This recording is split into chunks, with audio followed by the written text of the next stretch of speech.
नमस्कार दोस्तों, आज के दिन का जो हमारा प्रॉफिट हुआ है वो 37,444 का हुआ है। काफ़ी जो है आज के दिन एक रेंज बाउंड मार्केट हमें देखने को मिला। मेजरली जो प्रॉफिट है वो हमें यहाँ पर 37,180 का हुआ, जो कि हुआ 19,800 की कॉल में।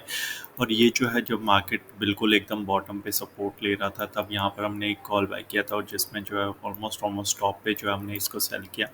इसमें भी हमें एक अच्छा खासा प्रॉफिट हो रहा था, ऑलमोस्ट 7 to 8 thousand का। बट मार्केट में जैसे ही एक स्पाइक आया था, यहाँ पर हमने इसको सेल किया था, और जैसे ही मार्केट में एक स्पाइक आया, हमारा जो पूरा प्रॉफिट है वो यहाँ पर चला गया था। सो ओवरऑल जो है यहाँ पर ये सभी हेज पोजीशंस हैं जो कि हमने बाय की थी अगेंस्ट में, राइट। लेकिन जैसे ही यहाँ पर जो है एक मोमेंट अगेंस्ट में हमारे आते हुआ दिखा, तो हमने फिर अपनी पोजीशन को यहाँ पर बुक कर लिया था। सो ओवरऑल जो प्रॉफिट रहेगा वो आज का रहेगा 37,000 का। इसको मैं यहाँ पर रिफ्रेश भी कर देता हूँ।